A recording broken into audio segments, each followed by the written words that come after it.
నింపుకున్నటువంటి మన నందమూరి తారక రామారావు గారు, జూనియర్ ఎన్టీఆర్ గారు, తారక్ గారు, వారితో మా ప్రయాణం కొనసాగుతూ ఉంది. ఒక అభిమానిగా కాదు, ఎంతో ఇష్టపడి, అంటే మమ్మల్ని మేము మార్చుకోవడానికి, మమ్మల్ని రూపుదిద్దుకోవడానికి కూడా నందమూరి తారక రామారావు గారి యొక్క గుణగణాలే మమ్మల్ని మార్చాయి. ఈరోజు మేము ఈ విధంగా రాగలిగాము అని అంటే ఒక స్టేట్ కన్వీనర్గా మమ్మల్ని మేము ఉంచి ఆయన గారి యొక్క కార్యక్రమాల్లో పాల్గొనడం జరుగుతుంది. ఈరోజు ముఖ్యంగా మీ అందరి సమయం తీసుకోవడానికి గల కారణం, మీ అందరి ముందు వచ్చి ఎప్పుడూ మాట్లాడని మేము ఈరోజు మీ ముందుకు వచ్చి మాట్లాడటానికి ముఖ్య కారణం, ఒక వ్యక్తి మాతృ సమానురాలైనటువంటి ఎవరికైనా మన ఇంట్లో ఆడవాళ్ళని ఎప్పుడైనా సరే నువ్వు ఢీ కొట్టదలుచుకుంటే మగవాళ్ళతో, నీకు సరి సమానులతో ఢీ కొట్టాలి.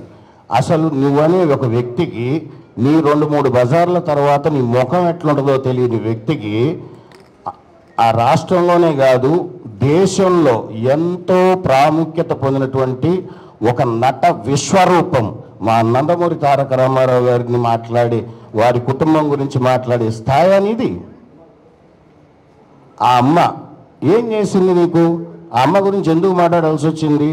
ఒక మంచి నటుని కన్నది, ఒక మంచి నటుడుగా అతన్ని తీర్చిదిద్దింది, ఒక మంచి కళాకారుడుగా, తెలుగువారి పేరును నిలబెట్టే ఒక కళాకారుడుగా తయారు చేసి ఈరోజు మనందరికి ఇస్తే అది గర్వకారణమా లేకపోతే ఇంకేమన్నా? నువ్వు మాట్లాడేది ఎప్పుడు మాట్లాడుతావా? తెల్లవారుజామున 3ంటికా? సినిమా ఇంకొక గంటలో రిలీజ్ అయ్యేటప్పుడు ఫోన్ చేసి బెదిరిస్తావా? ఎవరిని బెదిరిస్తున్నావు? మా నందమూరి తారక రామారావు గారు మాకు నేర్పించింది ఏంటి అంటే, ఎవరో ఏదో మాట్లాడుతూనే ఉంటారు, మన పని మనం చేసుకుంటూ పోవాలి. దారిలో వచ్చే ప్రతి దానికి ప్రతిస్పందన అనుకుంటూ పోతే మన కాలం వృధా తప్ప మనకు దానివల్ల వచ్చేదేం లేదు. ప్రజలకు అన్నీ తెలుసు అని స్పష్టంగా మాకు మొదటి రోజు నుంచి ఆయన గారు మాకు నేర్పించినటువంటి ఒక పద్ధతి. మేము ఏనాడు కూడా ఎంతమంది ఎన్ని రకాలుగా ఎన్నున్నా సరే, బాబు వీళ్ళు ఎన్నంటే కూడా వద్దు అని ఇదే తప్ప అని ఏనాడు కూడా తప్పుడు అంటే వేరే రకమైన ప్రోద్బలాలకు పోవద్దు. మీరు మన నటన మన దానితోనే మన ప్రజల ముప్పు పొందుదామని చెప్పినని పోయారు. ఆయన గారు చేస్తున్న దాంట్లోనే ఆ బాటలోనే మేము పోయాం.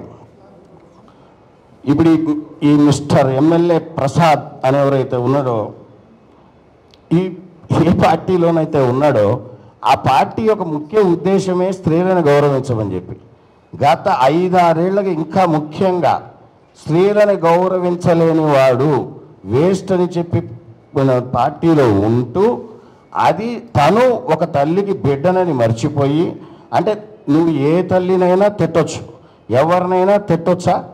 ఆ పార్టీ క్రమశిక్షణ కలిగిన పార్టీ కదా, బీసీలకు, ఎస్సీలకు, ఎస్టీలకు, మహిళలకు అందరికీ సమాన హక్కులు ఉండాలని చెప్పి పుట్టిన పార్టీయే కదా. ఆ పార్టీలో ఉంటూ నీకు పర్మిషన్ ఏంటా? మేము ఎందుకు తీసుకోవాలి నీ పర్మిషను? ప్రభుత్వం పర్మిషన్ ఇచ్చింది, ఆల్రెడీ ఇచ్చిన తర్వాత మళ్ళీ నీ పర్మిషన్ ఏంది? బోర్డు పర్మిషన్ మళ్ళీ 3ంటికి ఫోన్ చేసి సినిమా ఆపుతాడు. నీకు ఒక రీల్ తగలబెడతాడు. అసలు రీల్ ఆడ తెచ్చినారా నాయన? ఎప్పుడో పోయింది అది జమానాలో. నువ్వు పాతకాలంలోనే ఉన్నావు. కాబట్టి అనేది ఏంటంటే, ఎన్టీఆర్ అభిమానులు అనేవాళ్ళు చాలా సైలెంట్గా ఉంటారని ఎప్పుడు అనుకోవద్దు. కానీ మా ఓపిక కూడా ఒక సహనం అనేది ఉంటుంది. ఈరోజు నిజంగా చెప్తున్నాం, మేము కన్వీనర్లో అందరం అనుకుంది, ఒకవేళ మా హీరో గారు ఒకవేళ కలిసి ఉన్నా వద్దు అనే వారిస్తారు. ఆయన పొమ్మని ఆయన అసలు ఒప్పుకోరు. కానీ మేము ఆయన చెప్పినా కూడా ఈసారి మాత్రం ఆగేవాళ్ళం కాదు. ఇక గుర్తుంచుకోండి, చాలు 25 ఏళ్ళు ఆయన్ని ఎన్ని రకాలుగా ఇబ్బంది పెట్టాలో ఎవరో ఒకడు తల్లా తోక ఉండదు. వాడు 5 ఏళ్ళు ఉంటాడు, తర్వాత పీక్తాడు. ఎడిపోతాడో వాడికి తెలియదు. వీళ్ళందరూ మోపవుతారు. ఎప్పుడు వీడిపోతే ఇంకోటి వస్తాడు. ఏనా ఇదంతా? మీరు ఎప్పుడో ఒకటి గుర్తుంచుకోండి, తెలుగుదేశం పార్టీలో ఉంటూ ఒక క్రమశిక్షణ కలిగిన నాయకుడిగా ఉంటే లేదు అంతే. అసలు నువ్వు ఢీ కొట్టలేని వ్యక్తితో ఢీ కొట్టాలని అనుకుంటే మాత్రం ఆ బజార్లో కూడా నువ్వు తిరగలేవు. ఇంకోటి ఏదో సినిమా వేస్తే కాల్చేస్తా అంటాను.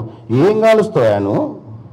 నీ ఊర్లోనే కాదు, నీ ఊరు చుట్టుపక్కల ఉన్న అన్ని థియేటర్లలో ఈసారి ఎన్టీఆర్ గారు సినిమా పడతారు. వాపు చూద్దాం.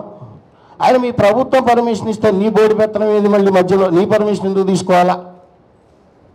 ఎవరి కోసం తీసుకోవాలా? మరి ప్రభుత్వానికే చెప్పాల్సి ఉండే, నా ఊర్లో కుదరదు ఎన్టీఆర్ గారి సినిమా వేయొద్దని చెప్పి నువ్వు ప్రభుత్వానికి చెప్పుకోవాల్సి ఉండే. నువ్వెందుకు అభిమాన సంఘాలకు ఫోన్ చేసి బెదిరిస్తున్నావు? This is not right. ఒక పొలిటీషియన్ అనేవాడు యాంటీ సోషల్ ఎలిమెంట్స్ని తయారు చేయకూడదు, సోషల్ యాక్టివిటీని తయారు చేయాలి. అంటే సమాజానికి ఉపయోగపడే చెప్పు నువ్వు ఏదైనా ఉంటే. అంతేగాని పాలిటిక్స్ని సినిమా రంగాన్ని ఎట్లా కలుపుతావు? 25 ఏళ్ళు చలనచిత్ర రంగంలో మా హీరో గారు ఎన్నో ఆటుపోట్లు ఎదుర్కొని ఆ స్థాయికి వచ్చారు. కాబట్టి ఆయన గారు ఆ రోజు వార్ 2 ఆ ఫంక్షన్లో ఏం మాట్లాడారు అసలు నువ్వు విన్నావా? అసలు పూర్తిగా అది పూర్తిగా జ్ఞానంతో వినాల. ఆయన ఎన్ని ఒడిదొడుగులు ఎదుర్కొని వచ్చాడన్నది చెప్పాడు తప్ప వేరే ఎవరిని ఉద్దేశించి ఆయన మాట్లాడలేదు.